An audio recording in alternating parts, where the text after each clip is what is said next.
Banyak penonton video saya itu sama seperti kamu. Seringkali mereka bingung, bagaimana mungkin saya sebagai sahabat kamu kok bisa nebak?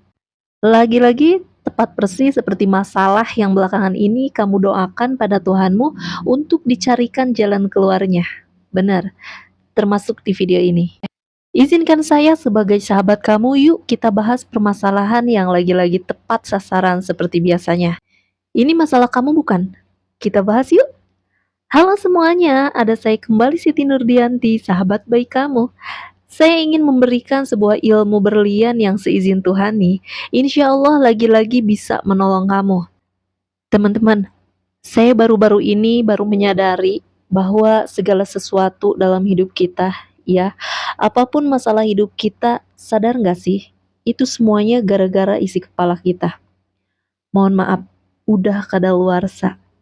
Saya nggak tahu masalah hidup kamu apa, tapi saya selalu mendoakan masalah kamu semoga segera diberikan jalan yang terang, tapi saya ingin memberikan sebuah ilmu berlian yang mungkin belum pernah diberikan orang lain. Begini, pertama saya punya kabar buruk. Setiap masalah hidup kita itu sebenarnya adalah cobaan, betul. Tapi besarnya masalah hidup kita itu disebabkan dari seberapa kadaluarsa sih ilmu yang ada di kepala kita ini. Semakin ilmu di kepala kita ini kadaluarsa, semakin besar masalah itu dan semakin lama masalah itu nggak kelar-kelar. Nah, sekarang izinkan saya untuk memperbaiki ya, sebagai sahabat kamu, apa yang harus kamu lakukan saat ini. Kamu tahu nggak yang menyebabkan masalah hidup kamu itu, maaf deh, apapun bentuknya jadi kerasa pedih banget. Tahu penyebabnya apa? Penyebabnya sepele. Karena tidak memahami bahwa di dalam hidup ini ada sebuah ilmu yang dinamakan seni meratapi diri. Saya ulangi, di dalam hidup kita itu ada sebuah ilmu yang saya beri nama seni meratapi diri. Sekarang gini, coba deh saya minta tolong. Coba kamu pikirkan di dalam hidup kamu selama ini atau belakangan ini, baik itu besar ataupun kecil, pikirin sekarang. Nah, sekarang coba, sambil mikirin masalah kamu, renungkan perkataan saya. Benar apa tidak? Kalau dipikir-pikir ya, sebenarnya masalah hidup kita itu terjadi karena pola pikir kita gini nih. Ada masalah, kita ratapin, kita tangisin. Abis itu masalahnya nggak kelar-kelar. Terus kita bingung, akhirnya berdoa sama Tuhan. Betul nggak? Begitu berdoa sama Tuhan, kita ratapin lagi masalah kita tangisin lagi masalah kita, kemudian kita bingung, akhirnya minta tolong sama orang. Abis minta tolong sama orang, kita ratapin lagi masalah kita bingung lagi. Kemudian cari lagi jalan keluar, ke kiri, ke depan, ke belakang, ke atas, ke bawah, sama persis polanya. Betul nggak? Sadar nggak sih? Itu yang salah tuh. Itulah pertanda bahwa kita mohon maaf, belum paham seni meratapi diri. Nah, maksudnya gimana? Coba deh, mulai sekarang kamu praktekin apa yang ingin saya ajarkan kepada kamu. Begini, setiap kali ada masalah apapun dalam hidup kamu, jangan diratapin. Saya ulangi, jangan diratapin. Diratapin misal saya kasih contoh. Diri kamu baru putus cinta nih, sakit dong ya, sakit. Terus kamu mellow gitu ya. Kenapa rasa ini begitu pedih? Kenapa sih dia kok tega ninggalin saya? Saya bener-bener gak bisa terima ini semua. Saya tidak bisa ini terjadi dalam hidup saya. Kamu mikirin itu terus. Nah, itu yang namanya meratapi. Masalah dalam hidup kita itu sebenarnya sepele, tapi dibikin berat karena kita ratapin terus. Yang harusnya dilakukan oleh kita adalah dengerin baik-baik. Yang kita harusnya lakukan adalah bukan meratapinya, tapi kita hadapin. Hadapin terus kita jadikan sahabat. Saya ulangi, masalah itu jangan diratapin ya. Kamu uji deh. Yang pertama, kamu hadapin. Dan yang kedua, dijadikan sahabat. Nah, Mbak, saya baru denger nih. Tapi kok kayaknya bener juga ya Mbak ya? Betul loh. Jangan dijadikan musuh, jangan diratapin, tapi kita jadikan sebagai sahabat. Betul nggak, Mbak? Betul.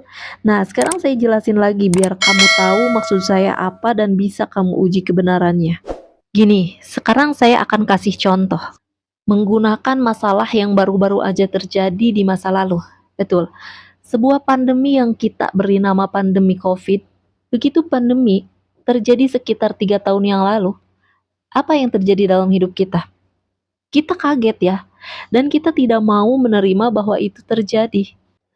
Begitu kaget dan tidak mau nerima itu terjadi, coba saya tanya, masalah kita jadi tambah berat apa jadi tambah ringan? Ketika kita tidak mau menerima apa yang sedang terjadi di depan mata kita, lebih ringan atau lebih berat masalah hidup kita? Kalau jujur Mbak, lebih berat. Nah, sekarang yang harusnya terjadi apa? Ketika pandemi terjadi, ya udah kita terima. Oh, pandemi sedang terjadi, saya hadapi saja. Kemudian kita jadikan sahabat. Gimana caranya menjadikan pandemi sebagai sahabat? Lakukan hal-hal yang kita modifikasi untuk bergaul, untuk berkarya, untuk berolahraga, tetap. Tapi kita modifikasi. Supaya apa? Supaya pandemi itu tidak jadi musuh.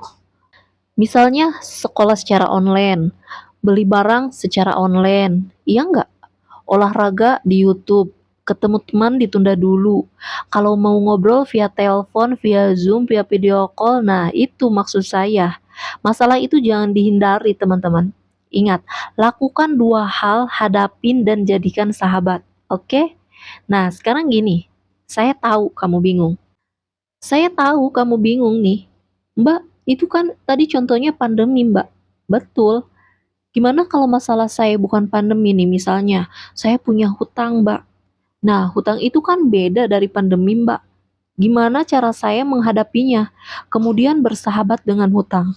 Lah, kok hutang dijadikan sahabat tuh? Gimana, Mbak? Gak masuk akal dong. Bisa. Gini caranya.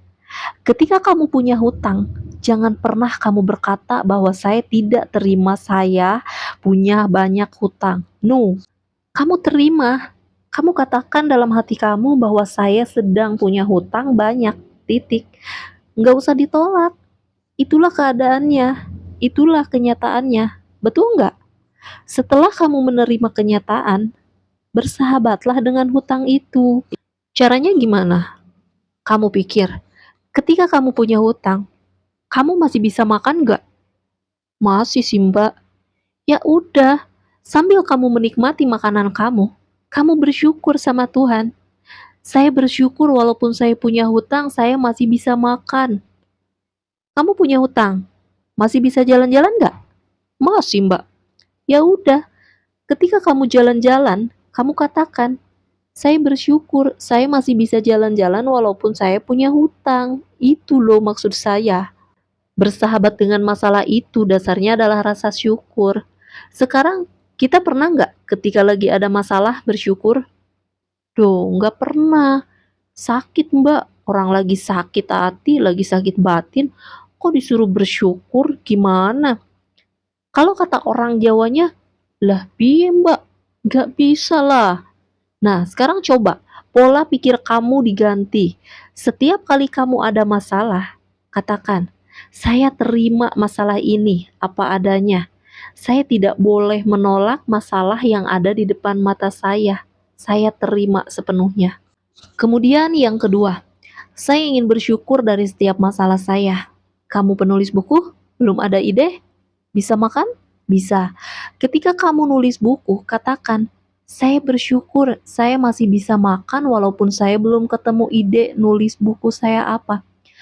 Misal kamu lagi jomblo. Iri tuh lihat teman-teman kamu udah punya pasangan, bahkan banyak yang udah nikah, kamu terima bahwa saya saat ini sedang jomblo, terima. Habis itu kamu sambil jomblo sambil ngapain? Oh, masih bisa main game, Mbak. Masih bisa makan, Mbak. Masih bisa menikmati hidup.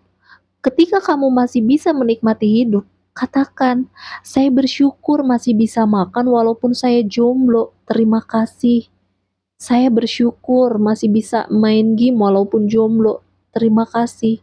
Nah, disitulah nanti keajaiban terjadi dalam hidup kamu. Kamu tahu nggak?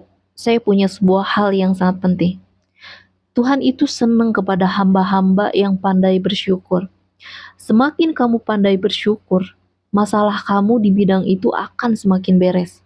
Saya ulangi ya, semakin kamu pandai bersyukur, apalagi ketika ada masalah, lihat, lihat keajaiban terjadi di hal itu. Karena Tuhan suka sama umatnya yang bersyukur.